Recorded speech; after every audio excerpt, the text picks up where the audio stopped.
할렐루야.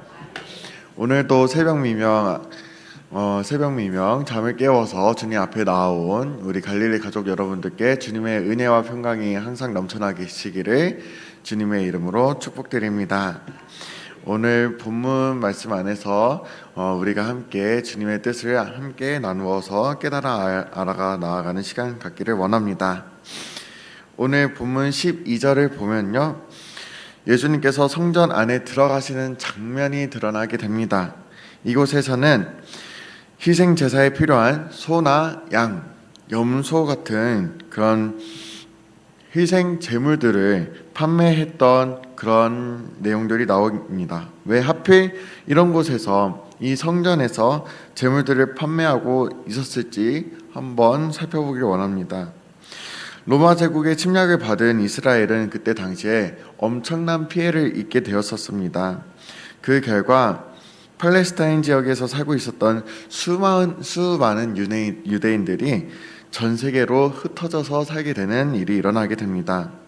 팔레스타인 지역이 아니라 해외에 흩어져 사는 유대인들을 디아스포라라고 부르는데요.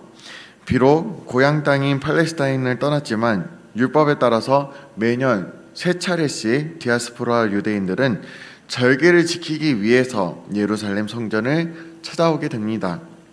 또한 꼭 절기가 아니더라도 하나님께 예배를 드리기 위해서 이따금씩 성전을 찾아오기도 했었습니다. 디아스포라 유대인들은 먼 곳에서 오다 보니까 제사에 사용될 그 제물을 가지고 오기가 조금 힘든 상황에 있었습니다. 무언가 필요로 하는 사람이 있으면 그것을 판매하는 사람도 있기 마련이죠. 먼 곳에서 예루살렘을 찾은 그런 순례자들을 대상으로 제물을 판매하는 상인들이 이방인의 뜰에 하나 둘씩 모여들게 됩니다. 그러다 보니 기존 유대인들도 매일 드려야 하는 그런 희생 제사의 제물을 이 상인들에게서 구매하기 시작했습니다. 그러자 구매하는 사람들이 늘어나니까 어떤 사람들이 더 늘어나게 될까요? 상인들이 더 늘어나게 됩니다. 그래서 더 많은 상인들이 이방인의 뜰을 채우게 됩니다. 그러다 보니까 성전의 물건값을 깎기 위해 흥정하는 그런 사람들의 목소리들, 그리고 동물의 울음소리들, 그리고 동물의 그런 오물 냄새까지도 그 성전 안에 가득 차게 되죠. 한마디로 돛대기 시장이 되어버린 것입니다. 성전이라는 것이 돛대기 시장이 되었다는 것입니다. 특별히 오늘 본문의 배경에서는 이스라엘 최대 절기인 유월절이 배경이 되게 되는데요. 전 세계에 퍼져 있는 그런 디아스포라 유대인들 뿐만 아니라 이스라엘 전국에 흩어져 사는 유대인들도 예루살렘에 있는 성전을 찾아오게 됩니다. 그러니 성전이 얼마나 북적북적거리고 복잡했었을까요? 소나 양, 염소, 비둘기를 파는 그런 상인들과 구매자들이 한데 어울려서 매우 혼잡한 상황이었을 것입니다. 장사가 잘 되는 곳은 자리값을 하기 마련이죠. 성전에는 아무 상인이나 와서 장사할 수가 없었다고 합니다. 성전 상인들은 제사장들에게 많은 돈을 지불하게 되었었습니다. 상인들과 제사장들이 이 사업의 동업자라고 볼 수가 있는 것이죠. 어떤 한 자료에 의하면 그때 당시에 대제사장인 가야바와 그의 장인 안나스 역시 성전 상인들이 그 자리세로 낸 돈의 일부를 받았었다고 합니다. 처음에는 소수의 여행객 또는 디아스포라 유대인들을 위해서 지극히 필요했던 조치로 시작된 일이었었으나 본래 취지는 사라지고 돈에 눈이 먼 탐욕만이 남아있게 되었다는 것이죠. 바로 이 혼잡한 성전에 예수님께서 찾아오신 것입니다. 예수님께서는 성전 안에서 매매하는 자들을 밖으로 내어 쫓으셨습니다. 그리고 환전하는 자들의 테이블을 엎으시고 비둘기 파는 자들의 의자를 엎어버리셨습니다. 그런데 왜 성전 안에 돈을 바꿔주는 사람들, 즉 환전업자들이 있었을까요? 우리가 화폐를 가지고 한국에 가면 원으로 환전하고 또 우리 원화를 다른 곳으로 가져갈 때에 달러로 환전하지 않습니까? 이 당시의 성전에서는 로마의 화폐에 황제의 얼굴이 새겨져 있어서 일반 화폐를 받지를 않았었다고 합니다. 대신 성전에서 통용되던 그런 티르시라고 불리는 성전 화폐가 따로 있었다고 하는데요. 그래서 이 화폐를 환전해주는 그런 환전업자들이 있었던 것입니다. 이들은 상당한 수수료를 또 챙기기도 했었죠. 성전에서 환전을 하는 것은 커다란 수익을 챙길 수 있는 그런 독점 사업 중에 하나였었습니다. 이들뿐만 아니라 비둘기를 파는 자들까지 제사장들에게 자리세를 주면서 여러 가지 부정부패에 연루되어 있었다고 합니다. 예수님께서는 성전에 들어와서 이 모든 사람들, 모든 사업하는 사람들을 다 내어 쫓으셨습니다. 16절에 보면 아무나 기구를 가지고 성전 안으로 지나다님을 허락하지 않으시고 라고 되어 있는데, 여기서 기구라는 것은요, 돈 바꾸는 자들의 상, 또 비둘기 파는 자들의 의자들, 돈을 담는 그릇과 같은 장사를 하기 위한 필요한 것들을 의미합니다. 예수님께서는 이러한 것이 성전 안으로 들어오는 것을 원하지 않으셨습니다. 본래 성전을 지은 이유는 어떠한 물건을 파고 사려고 지어진 것이 아니라 다른 목적이 있었다는 것이죠. 예수님께서는 성전을 가리켜 뭐라고 말씀하셨는지 13절을 함께 보면서 함께 읽도록 하겠습니다. 13절입니다.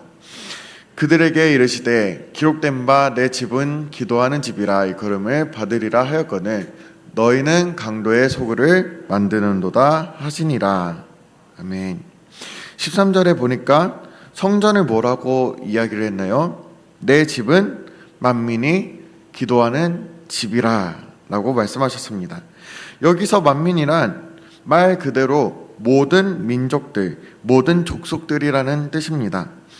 유대인만 포함하는 것이 아니라 인류의 모든 족속들을 가리키고 있다는 말이죠. 우리가 방금 읽은 이런 13절은 구약성경 이사야 56장 7절의 말씀을 인용한 것입니다. 이 예언의 말씀은 하나님의 집의 기능과 목적을 말해주고 있었습니다. 성전은 하나님과 주의 백성이 만나는 장소입니다. 또한 성전은 기도를 위한 장소였습니다. 그러나 오늘 본문 속에 등장하는 그 성전은 더 이상 본래 목적의 성전으로서의 역할을 상실하고 시장바닥, 강도의 도굴로 전락하고 말았습니다. 이 같은 행위는 성전의 본래 기능을 상실케 했고 만민이 기도하는 집이 아니라 부당한 이득을 갈취하는 강도의 소굴로 전락하게 만들게 된 것입니다. 이 사건은 성전은 오직 하나님께 영광을 돌리고 기도하는 곳으로 사용될 때 하나님께 기쁨이 되게 됩니다. 그렇다면 여기서 중요한 질문이 한 가지가 있는데요. 오늘날 성전이 과연 살아 있는가를 돌아보길 원합니다. 오늘날 성전이 살아 있다고 할 때 우리들은 과연 어디서 하나님을 만날 수 있을지, 어디서 기도할 수 있을지 한번 묵상해 보길 원합니다. 흔히 성전, 우리 지금 이 시대로는 교회라고 했을 때에 건축적인 부분만을 떠올리기 마련입니다. 눈앞에 보이는 내가 들어갈 수 있는 이 장소로서의 의미로 생각하게 되고는 합니다. 근데 이 건물로서의 성전도 교회인데, 신약 성전 안에서의 성전, 이 성전은 바로 우리 마음속을 의미하기도 합니다. 왜냐하면은 우리는 주님의 아름다운 교회이기 때문입니다. 그래서 건축물로서의 성전뿐만 아니라 지금 존재로서 나 스스로가 교회되고 있는 것임을 돌아보길 원합니다. 성령님께서 내주하시는 그런 그리스도인들이 곧 성전임을 기억하시기를 바랍니다. 따라서 오늘 성전을 정결케 하시는 예수님의 모습은 곧 성전인 우리 마음속을 정결케 해야 함을 깨닫게 됩니다. 예수님을 믿는 자로서 성령님이 내주하시는 그런 성전으로서 우리가 세상에 물들어서 회복해야 할 모습은 과연 무엇일까요? 우리가 속한 가정, 직장 혹은 교회 공동체가 정결해지려면 각각 무엇을 결단해야 할까요? 우리 안에 혹은 우리가 속한 공동체 안에 물질주의 혹은 세속주의로 물든 곳이 있다면 과감하게 모두 정리하는 저와 여러분이 되기를 소망합니다. 그래서 우리의 영혼을 세속주의로부터 멀리하고 만민을 위해 기도하고 예배하는 역할을 잘 감당하게 되는 주님의 성전이 되기를 소망합니다. 또 오늘 본문 내용을 보면 수많은 사람들이 예수님을 왕이라고 큰 소리로 부르는 그런 내용이 나오게 됩니다. 예수님을 왕이라고 큰 소리를 하면서 찬양하게 되자 무리 가운데 섞여 있었던 바리새파 사람들이 예수님께 저들을 쫓아내달라고 이야기를 합니다. 왜냐하면 바리새인들은 예수님을 하나님으로부터 오신 분이나 메시아로 전혀 인정하지 않고 있었기 때문입니다. 바리새인들에게는 자신들이 부인하고 있는 그런 예수님을 메시아라고 또 왕이라고 부르면서 그런 찬양하는 소리가 듣기가 싫었었고 거슬렸을 것입니다. 예수님께서는 이런 바리새인들의 요청을 거절하셨습니다. 그러나 주님은 이 일이 구약 성경에 기록된 예언의 성취라고 말씀하셨습니다. 16절을 함께 볼까요? 마태복음 21장 16절에 이렇게 되어 있었습니다. 예수께 말하되 그들이 하는 말을 듣느냐? 예수께서 이르시되 그렇다. 어린아기와 젖먹이들의 입에서 나오는 잔미를 온전하게 하셨나이다 함을 너희가 읽어본 일이 없느냐 하시고. 아멘. 모두가 기뻐하는 그 이때에 바리새인들은 이러한 반응을 보이는 제자들과 사람들을 책망해달라고 예수님께 요청하곤 했습니다. 바리새인이 이러한 요청을 한 이유는 두 가지가 있는데요. 첫 번째로 백성들이 예수님을 메시아로 보았었기 때문입니다. 바리새인들은 예수님을 메시아로 보고 있지 않았기 때문에 백성들의 이러한 반응은 신성모독이라고 생각을 했었습니다. 그들은 예수님을 부정할 뿐만 아니라 이런 대우를 받을 사람이 아님을 예수님 스스로 밝히라고 말한 것이었습니다. 두 번째로는 백성들이 예수님을 왕으로 보았기 때문입니다. 당시 진정한 왕은 로마 황제 한 사람밖에 없었습니다. 따라서 백성들이 예수님을 왕으로 부르며 밀란이 일어날까 두려웠던 것이죠. 그러나 바리새인들이 예수님께 백성들의 그런 열광적인 그런 환영을 책망하라고 부탁을 한 가장 큰 이유는 이들이 아까 말씀드렸다시피 예수님을 인정하지 않았기 때문입니다.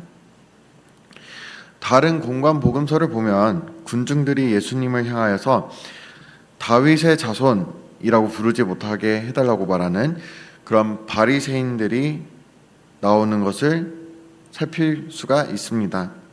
그런 바리새인들을 향하여서 예수님께서는 내가 너희에게 말하노니 만일 이 사람들이 침묵하면 돌들이 소리를 지른다고 이야기하셨습니다.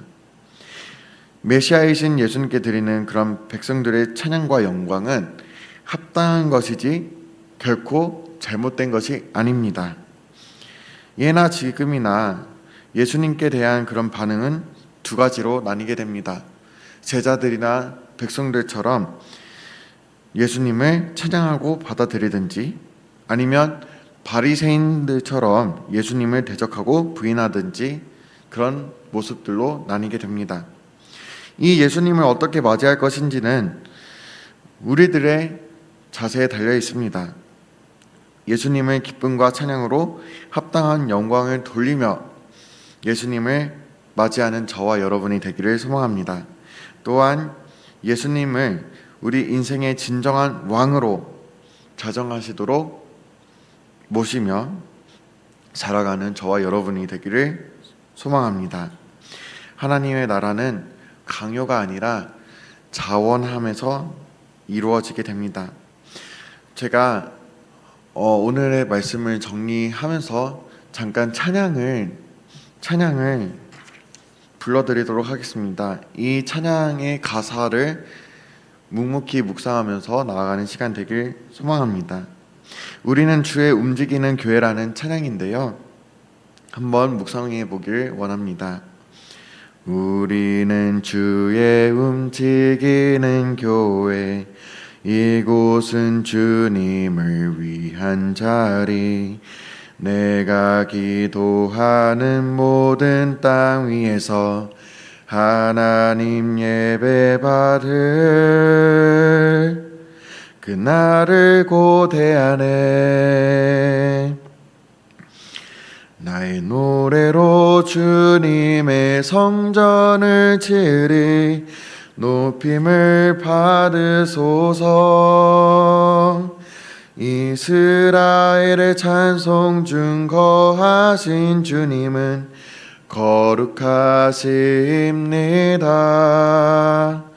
두 손 들어 주님의 보좌를 만들고 온 맘 다해 경배하리. 구름 날개 사이에 임하신 것처럼 내 위에 임하소서. 하나님, 우리가 이곳에 섰으니 이 땅을 치유하소서. 하나님, 우리가 어디에 있든지 주를 높이리다. 열방들아 주님을 송축할지어다. 그 발 아래 힘 맞추라.